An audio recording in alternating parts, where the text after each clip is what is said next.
Yeah. Okay. Start counting, Scott. 5, Say something. 4, 3, 2, 1.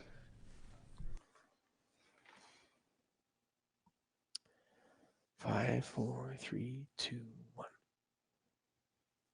Welcome back to the IES live stream. We're at the 2019 conference, Greg. Here we are. Can you get off your phone, please? We're broadcasting here, buddy. I'm checking something out. Keep going. What are you checking out? What we're talking about today. Okay. So I'm just making sure you know what we're talking about. But before we do that, we're going to say thanks to our sponsor, Kurtzon Online, and go to kurtzon.com. Maybe that's kurtzon.com. Specification grade. Now, Scotty back in Toronto is going to throw up something on the YouTube screen for us, Greg, for all the watchers out there to look at. And that's exactly what I was just looking at. So so Kurtzon, as we know, specification grade. They also have far deep red 720 nanometers in their ET, TL, and KL offerings, and you'll see those on screen. So again, another unique product that not a lot of people have. And if you need specification grade, Kurtzon is a company to go to. Yeah, so for sure. Go to kurtzon.com, baby, kurtzon.com. Welcome to the show, Brian and Tom. Thank you. Thank you for having us. Why don't we start off just by telling the audience watching right now, who are you? What do you do? My name is Brian Liebel. I'm the Director of Standards and Research for the Illuminating Engineering Society. So what we do is we manage all of the technical committees, the volunteer committees, to get the standards developed and written and published based on our ANSI standards. And we also run the research program and help oversee the activities that guide us to more research through collaboration with other organizations. And you, Tom? My name's Tom Butters. I'm the Director of Education for the Illuminating Engineering Society, and my job entails developing education material for our members as well as for the general public. How long have you held that position, Tom? Almost 3 years now. 3 years. Yep. You're really excited about the Ready reference app that you guys have developed. Yeah. And they're talking about just updating it with the new TM30 stuff that I was just demoed over there, and a lot of stuff coming down. What else is the IES doing for education right now? Well, to stay on the Ready reference app for a moment, we announced at lunch today that we have an update on the Ready reference app, and it is now available in French and Spanish. Oh, wow. Yeah, so we're pretty excited about that. We also announced that we will have a online learning platform, e-learning, IES e-learning, that'll be released on September 15th. What kind of courses we have in that? Well, what we're taking our recorded materials that we've been working on for the last 2.5 years, and we're developing them into courses so that individuals who are IES members can go on and take courses and get CU credits, even non-members. There is a substantial increase in the cost for a non-member. We hope that we don't get any of those and everybody just wants to become a member. Sure. That's the right move. I think so. I think so as well. So it's actual recordings at the conventions that you guys do, or is it? Well, we have a monthly webinar that we've been recording those, and then we also have professionally filmed the lighting education facility showcase. We've gone to different universities across North America, filmed with the film crew here, Fogarty. And they're professionally edited educational pieces. So we put those together, and we're developing questions, and we'll be able to get your CEU documents sent right to you immediately. It'll actually be like a test at the end of these module type things? Absolutely. Okay. They have multiple choice tests. And are they going to be, they're specific to a certain topic, I assume? Like, Yes. Real defined, or is it going to be broad knowledge, or is it going to be a combination? We have a multitude of webinars that we've used, and some are very based on our standards, some are more scientific based. From an education standpoint, and then obviously from standards and research, if Brian doesn't mind me just throwing that in.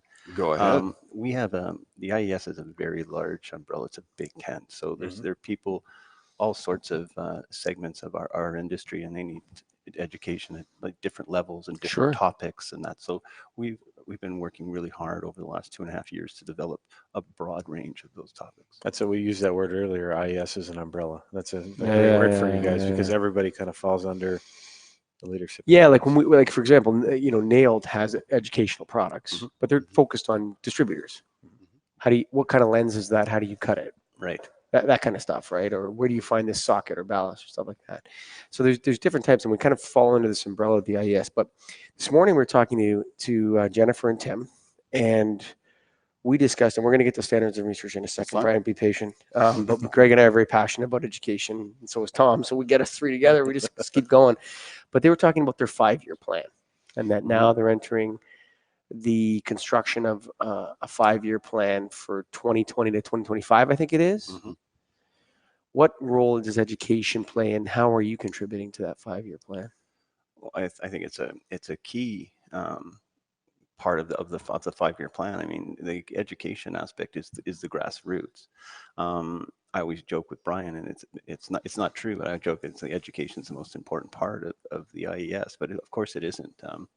The most important part is the standards and research, and we use those to develop our education pieces. But we're out there. The two go hand in hand, I think. They do. They do now. In the last few years, Brian and I have worked hard with all the people that we have at the IES. And I'm more of it, like, the education is in the foxholes. Like, we're frontline, going in there, getting people. And Brian's works a lot. And I'm not going to steal all your thunder there, Brian. Go ahead. You know, we are interviewing him too. No, I can interview. So, Brian, how long have you been with the IES? So I lost my train of thought. That serves me right. No, you're talking about standards, education, and the 5-year plan. So we're trying to get into different segments. The distributor group, for instance, is something, in my opinion, that we've been a little bit behind in helping with education. So we're working. There's going to be an additional focus on the distributor aspect. There's going to be a renewed focus on the public. Sorry, you guys block your ears, but even the do-it-yourself, like the Home Depots and the Lowe's of the world. We were just discussing yesterday about a consumer guide product that we'll be hopefully updating and releasing for lighting for seniors.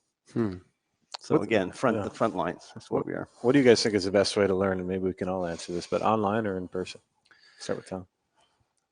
Well, I think if you're looking at breadth, it's online. You can pick and choose, and you can. I have some people, unfortunately, they're like, "Oh, I can't. Why would I watch that? It's an hour long."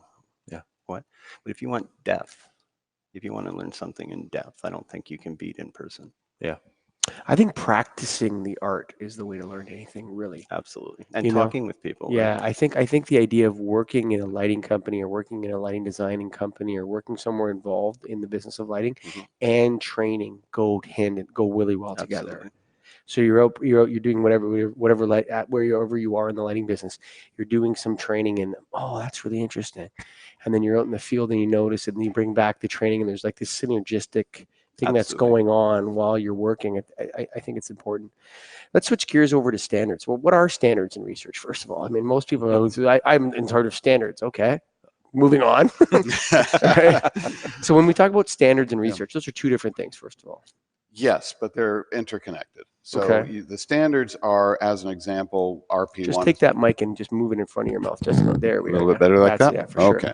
So take an example, our recommended practice for office lighting, for library lighting, for educational facilities. Those are recommended practice which tell designers how you can design lighting for those types of spaces. And we have the lighting requirements for those types of spaces numerically, right? For the lux levels that you want to have horizontal or vertical, depending on what it is, so that people can see what they need to do. And it describes how to design for those spaces so people can see effectively and work effectively and preference type things, what will make them feel better in the environments. So those recommended practice standards are one set. The LM series, the lighting measurement series, are the ones that approve methods that the lighting manufacturers have to test by. And so as an example, if we didn't have those standards, what would this industry be like? How would we know? Standards for testing. Yes, the standards for testing. You got to say, okay, these new LED. They all have those big bubbles. Those big, what do they call those things? Goniometers. Or integrating spheres. They're different things. But each of those different types of testing apparatus has very specific specifications, and how you test in them has to be very specific. The operating temperature is very important about when you're testing, that everything be set very critically so that everything has the same baseline for how a product is measured. Otherwise, how can you tell one product from another and know that you're getting reliable results? So that's a really big part of our committees. The one that does that is the Testing Procedures Committee. They have about 35 of our standards out of about 70. So about half of our standards are geared towards that, to keep our industry sort of regulated in the way that testing is done. That's a critical part of what our society provides. So if you think about the history of the IES, which started in 1906, there were no lighting measurements. Mm-hmm. And the whole foundation of the IES is to say, how can we measure this thing called light for people so that we can have reliable results and have stability in the market? And that's what standards do. They provide that reliability of knowing that when you see a report for something, we know that's what it means. We can all say, yes, we agree with that, and stability in the marketplace. Because without it, it would, who knows, what one person might say a lumen is versus another. So we have to, that's our real stake in standards and why it's so important. And the research is tied to that, because how do you get there without the research that gets you those answers? So right now we have 3 demonstration rooms going on at this conference. One is about glare. How do you define glare? And it may not be intuitive to everybody, but we don't really have good metrics for glare. Everybody's kind of like, I know what it is when I see it. Yeah, it's like pornography. Yeah, it's very much like it. It's the same kind of statement. Everybody's, I know when I see it because it hurts. So you're the director of pornography now. Yeah, no, not yet. But the thing is, we work very hard on trying to get these definitions out. So again, there's stability in the market. We know what it means. How can you define glare so that we know what it means, and when is it bad? When is it tolerable to say? So research leads to standards. That's right. Mm-hmm. Standards lead to regulation of the industry. Sometimes they're just practice. Now, a standard is not a code, right? What you're saying that the industry is self-regulated by the IES, essentially. The industry adopts our standards through regulatory means. So Right. if the federal government says that they want to have certain standards adopted for codes and regulations, they can adopt our standards. But we're not the authority that establishes that law as law. Of course, yes. Right. So that's the distinction. But they look to you for They look to expertise. us for that. That's right. Are you part of the IES which would lobby government? We don't lobby. You don't lobby. No, it's a 501c3. Okay. So we do not lobby. When we advocate for Okay. lighting, Sure. and we do have Alex Baker as our Industry relations. Yeah, sure. He's government relations, public policy. Mark Lean is our industry relations. Oh, sorry. Yeah. Yeah. So what they do is they advocate our standards. They advocate for lighting quality. They want to impress upon everybody the value of the IES as a society, as well as our standards, so that people will use them. But it's for the benefit of the general public. It's not for industry, and it's not lobbying, if you can get that distinction. So when we went to Washington, D.C., and we met with some of the people on the Hill, we want them to know that if there's something that they think they want to legislate, that they should come to the IES for the information to let them Maybe know. pick up the phone. Yeah. Pick up the phone, give us a call, and we can help you define that, because Sure. otherwise we have a lot of instances where people are trying to legislate without that information because of other interests that they may have. Do you think there's ever going to be standards for the health effects of lighting? I know we talk about it on every single show. Yeah, Sorry. Everybody's as interested in it as we are, though. Yes. I think. Yeah, and I think there will be. And the key to this is that in the light and health industry, where's the research? It's on health. Yeah. It's from the people in neuroscience. It's from the people in the medical industry and so forth. That's where it started, and that's where you need to go to find out where that real science is going. And within the committee that we have, I can tell you the discussions are robust. And the question is, are we ready for them yet? Is there enough solid science? And at what point can you make that point and say, yes, we have enough information, we're ready to say X or Y? It's an evolving field right now, and it's evolving very quickly, and they learn. So you're in the research stage right now. They're in the research stage right now. And our committees, the people who are in this committee, are very much the researchers doing it. So there's a rush to want to get something right now. They're working on a standard to see what they can standardize, and that's what this whole process of consensus is all about in standards development. You get all the people at the table and say, what can we agree on is something that we can agree on, and make a standard out of it. It's tough. Yeah, we did see one. We don't have to name it, but that claimed to be what was it? A certain foot candle, vertical foot candles at a level was going to be healthy lighting, or Do you recall what that was? I know it was vertical foot candles, and it was, I can't remember what it was, but it sounded rudimentary to me and overly simplistic. See, one of the things that I think we'd all agree on is that good lighting design leads to healthier environments, Mhm. right? Mhm. And we know that, like, for sure, like one of the ways that it's interesting that you can sort of start looking at a topic is like, okay, we want to make, and Howard Wolfman came on and he said, look, we don't want the perfect to be the enemy of the good, Mm. right? Mhm. If we can get a standard out, or like he's with the IEEE, Right. and he's saying, if we can get something that's 95 or 96% there, and it's 5 times as much work to go to 100, maybe we'll stay at 96. Mhm. Instead of trying to get to that 100. But when I think about this angle, one of the ways to think about it, and I hate to repeat myself on the same live stream, but I'm going to say it again, is where is lighting being effectively deployed to hurt people? Intentionally to hurt people? Yes. I can tell you one place. Tell me. Casinos. Okay. So casinos have known for decades that if you shine high Kelvin temperature light into someone's eyes on a vertical basis at a very high foot candles, that they'll give you their paycheck. Mm-hmm. Right? So they've known this for a long time. Like, we're not talking 90s, we're talking 60s maybe, or 70s. They started. Keep people up later and longer. Yeah, a casino is basically an enormous circadian rhythm disruptor. Mhm. That's what all it's designed to do. Besides being a rat maze, so you can't find your way out the Well, door. this is it. Well, this is it. No clocks, no windows, fresh windows. oxygen being pumped in, all vertical lighting into your eyes, right? So what is the opposite of that, right? Maybe we should start there.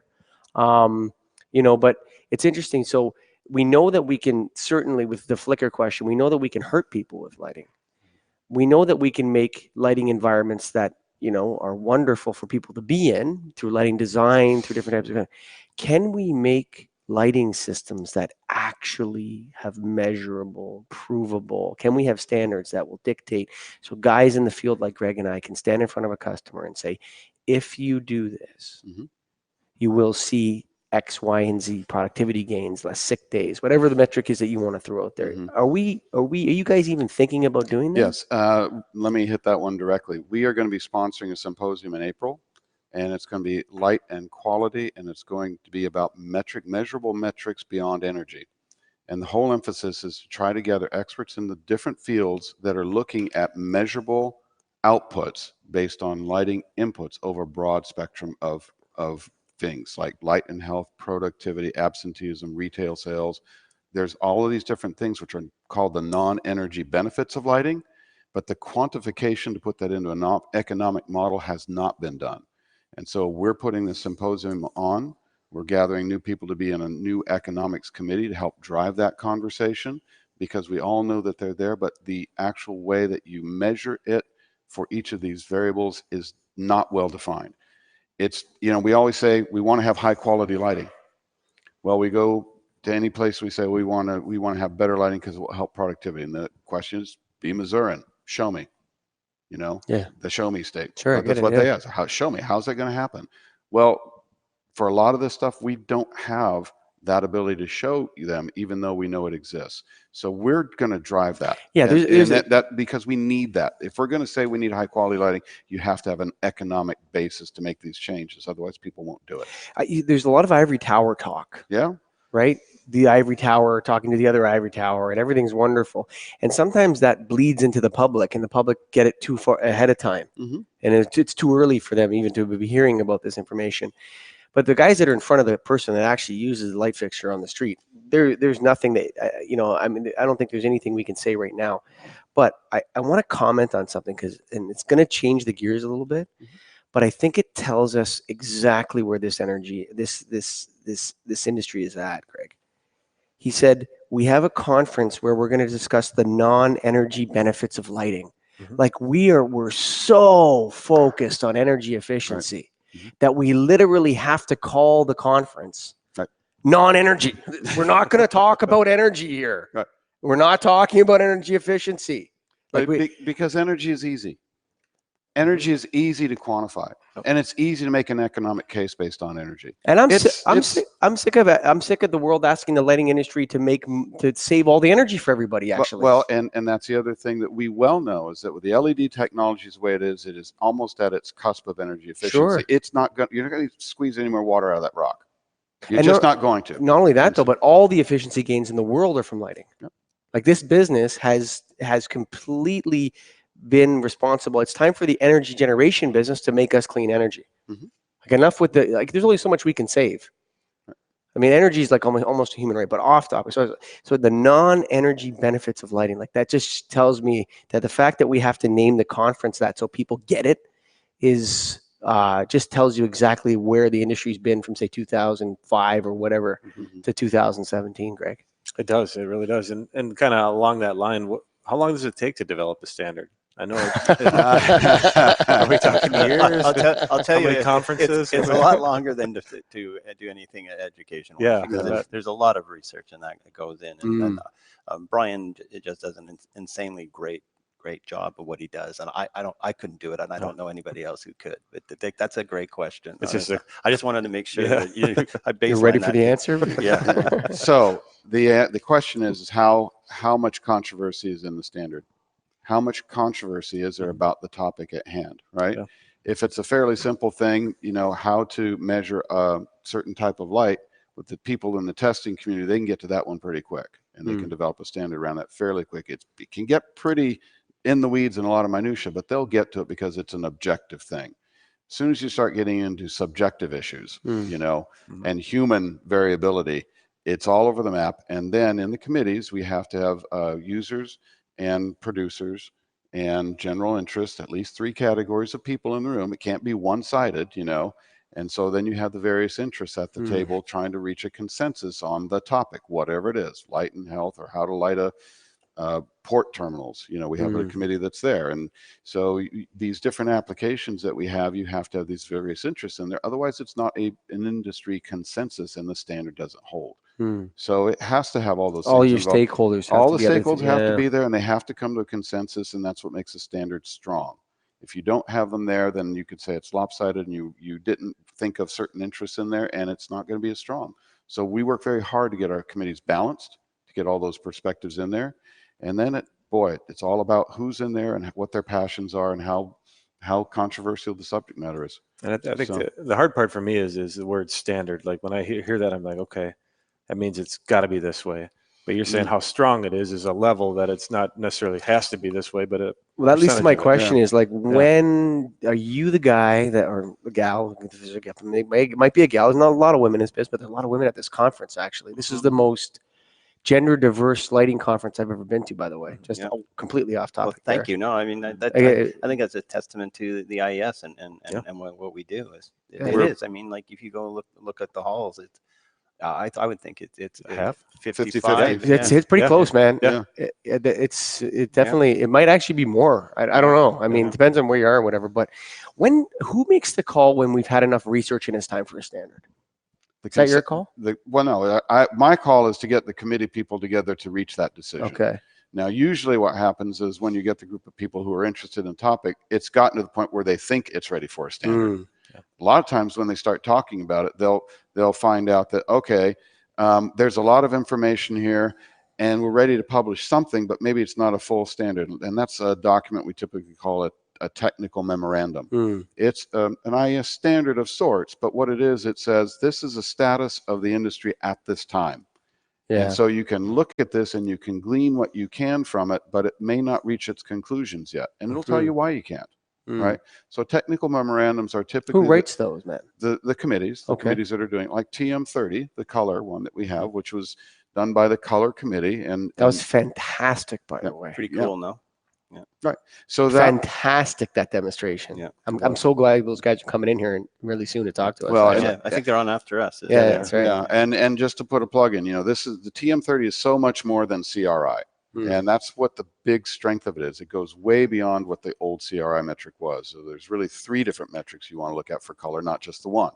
So it was a big step to go there, and the committee dedicated themselves to do it. They got it published, but as a technical memorandum, it got put out in the field for people to read it, to think about it and say, okay, is this what we really want to do, right?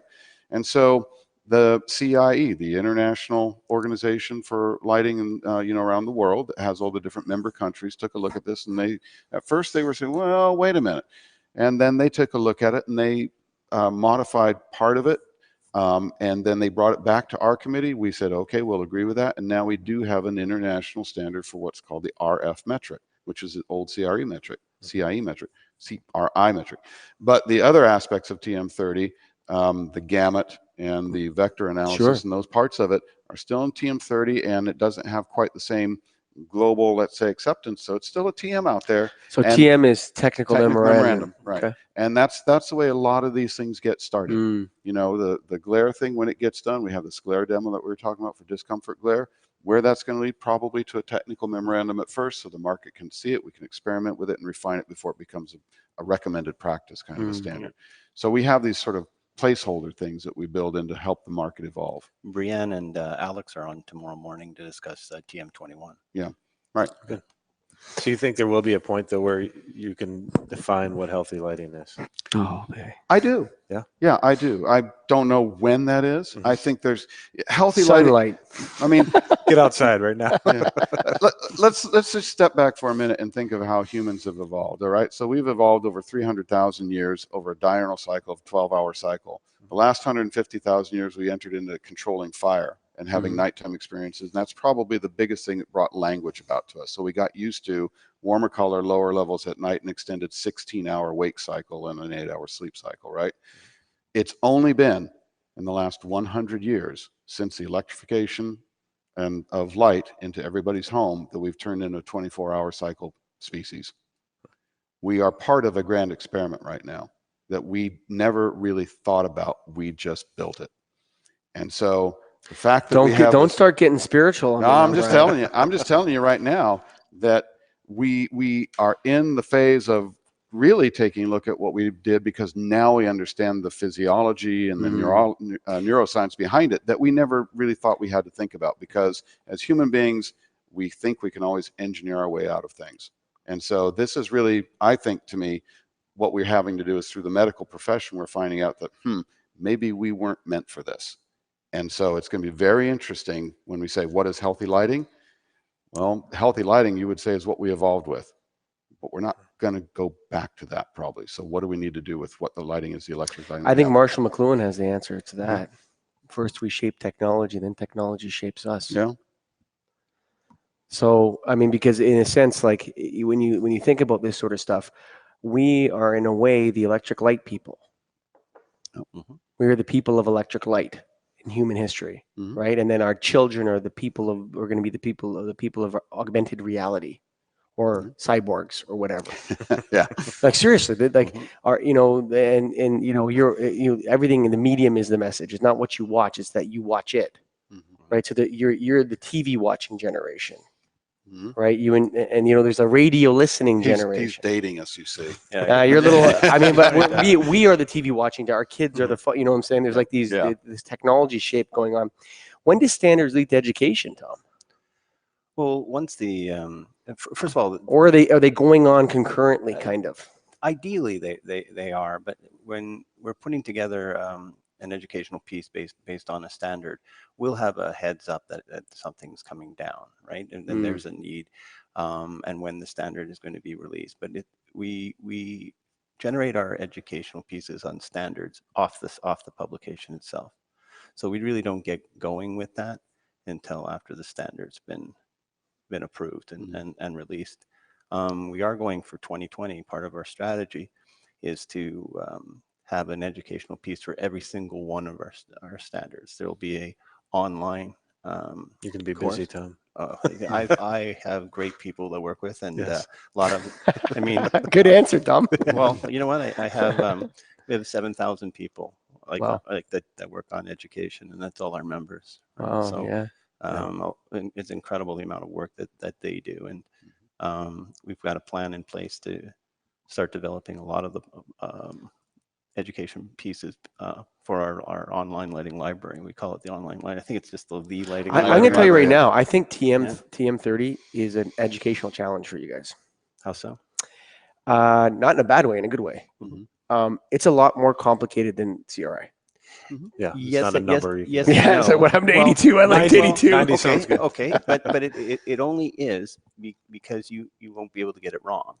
You ask anybody, Interesting, that's a good way to put it. about what CRI is and what's the definition of CRI, and they'll say, well, whatever. A lot of people, I'd say 90% of the people out there that are listening will say, oh, that's how natural the colors Yeah, are. That's, but it's all which is nothing. totally incorrect, Yeah. right? I mean, it's based on a reference. Sure. So it's how closely that source meets the colors like Sure. from that reference. Huh? It's not natural necessarily. I mean, one of the metrics is the sunlight, Sure. or the black-bodied radiator, Yeah. but it's not necessarily natural. It's based on something. Like I may not like that, Right. so it's not better. I don't like it, but people think CRI, like a 90 CRI, is better than an 80 CRI, and if you look at it from a very like wide view, then yes, but I can give you a ton. I can show you 80 CRI products that look way better than a 90. The last time I was on with you guys, we talked about how nowadays we can fine tune the wavelength, the very specific Sure. wavelengths, right? And fill around with that. When I was in there, you could see like the depth, the texture Mhm. differences. You know, when they changed it, especially when they went to the bad red, the oversaturated red or whatever. It's like, whoa! But you could actually feel like a box. You think that's not going to change its texture. It changed its texture. Looks like it. Like the orange changed its texture. It changed the depth, the richness, all this stuff. It was absolutely wild demo. You know, how do you? I think the first thing to educate for the lighting business and on the distributor side is to tell them that the measurement of light quality has changed. Like that alone, I everyone agree. needs to find that out first. Like, don't worry about anything else. Mhm. It's changed, and you need to learn. And that would take a good year actually for that to settle in. You know what I mean? Well, I mean, like the How new long? metric Let me ask this: like, TM30. how long will manufacturers continue to put out CRI numbers? Probably forever. Well, as long as the engineers and the public find them useful or use them. Sure. I mean, we have to go out there. I mean, TM, it's a TM. It's not an RP yet. Right? Yeah. So there's still some debate. But as soon as it gets accepted, and to your point that it's harder than CRI. Well, it's because CRI is a single metric. It's based on fidelity, whereas the TM30 is based on fidelity, hue, saturation. I think when the general public gets used to the graph, where and how to read that graph, that like if it goes further out, it's more saturated. It goes inside, it's less saturated. And you'll get a feel. People get a feel for that visual. So that's of everything with TM30. I think that is the most that piece there is the most promising to take into the do-it-yourselfers or general public. They'll be able to understand it better from that as opposed to the two metrics. Now, do you guys envision a time of, I assume, but when to do a new handbook? Or are you going to do it the same way, a big, No. by weight or whatever Michael thinks? You know, it's wonderful that we're here because Brian just announced this about a half an hour ago. Oh, we missed that. We were recording. Sorry. No, it's perfect. Well, and your audience wasn't here either. Yeah. No, the handbook is not going to exist as it has, and it will be an electronic platform. It will have all of the standards included with it. It's going to be called the Lighting Library, and it will be a subscription-based service. So it's not just what was in the handbook; it's all the standards combined into this platform. And so Some printing company just went out of business. Some trees just got They just saved. they just declared bankruptcy right now, and along with a forestry products company up in Canada that made the paper. We asked, It's all gone. right? We asked the question, with everybody here. Okay, how many of you brought the handbook with you? Of course, nobody does. Yeah. But how many brought your laptop? Everybody does, and that's what it needs to be. So the platform is going to be online all the time, current. So that when a standard changes, if you're a subscriber, you've got the latest standard right when it happens. I don't even need to advertise that it's out. It's there for you because you got updated as a subscriber. One of the great things about it is as companies want to purchase this product, let's say they get a site license for it. then the different people who are working in that site in that office can communicate to each other about different sections of the standards, let's say office, and one guy wants to write a note about, oh, watch for this, guys. Everybody in that office can see that note. You can communicate with each other about that part of the That's cool. standard. So you can interact with So you can interact with each other cool. in an office and across offices if you have multiple sites. Sure. So the platform that we're using, give a shout out to our people at ASTM. They developed this for themselves as a standards development organization. And this platform that they have is now that they've found success in themselves, they're inviting other organizations such as ourselves to use that platform for our standards. So we've been working with them for about a year to develop it. It's going to be launched next year. And right now we're getting all 70 of our standards as well as all those handbook chapters redone through our committees through this whole voting process. So that everything's going to start on a 2020 date. Awesome. And it's going to be incredible. We really think this is going to be very important. And a big part of the challenge of this is once it gets on there, how do we get this, you guys, how do we get this into the hands of every architect, engineering, lighting designer, lighting distributor, contractor office across the United States and Canada and Mexico and across the world, so that they have this because it's available. I think the best way to do that is to increase the awareness of the IES and what it does. Yeah. Right. And this is what you guys are doing right now. And like, we really appreciate you guys coming. We appreciate you guys having us here. Yeah, it's Believe been me. awesome. Yeah, It's been it's really great. good, yeah. Absolutely great. And Kurt's on lighting, of course. And I think that's, is there anything else that we can, you want to tell the people watching right now, Brian or Tom? I'd encourage any of your audience to download the IES Ready Reference And that's app. free. That's free. Free, Google absolutely Play, free. Google and iPhone, right? iPhone, yep. Yeah, Android and iPhone. Totally free. Give it a nice 5 rating out of 5. Start with that. Yeah. My encouragement is for everybody out there to become an IS member. Go to IES.org, sign up, become a member. Once you become a member, then you can become immediately more involved in the organization. It's a very open organization in terms of, we talked about this umbrella. People too, man. And man. It's fascinating to me. One of the guys that I was talking to, we've known for years, he's retired. He's not really doing much in the lighting, but he still comes here, and it's because he says it's family. Yeah, for sure. So that's what we really, I think we are. We create this umbrella. It's just a wide cast net. The people that find themselves here, they get attracted and they stay for a while because of that kind of bonding that we all have in this industry. It's a pretty unique experience in the fact that the more you give, Randy was saying that, Randy Burkhead was saying that today, and it's so true. The more you give of yourself, the far more you get back. Like it just multiplies. The more you give, you have like 6 times more, 8 times more. Sure. It's just absolutely incredible. Every time we're worried about sharing something and we think, oh, this is but it just seems the more we share, the more listeners we get, the more people want us to be around. They want, it's just, you're absolutely right with that, Tom. If you're listening to this, especially if you're a student and you're interested in being in the lighting business, I would encourage you to join the IES as a student.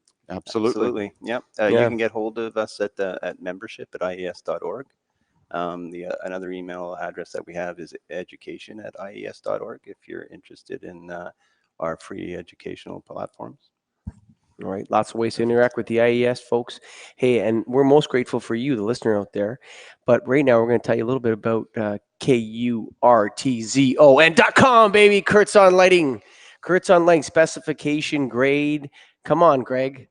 121 years in business. That's our math. Did you We finally figured do it the out. math? I did it last time, so I just repeated that. Okay. Long-time company, long-time IES member, too. They said it's been decades. I don't even know how long, but great company in their 4th generation of family ownership. Specification grade, Kurt's on. Kurt's on, KURTZON.com, baby.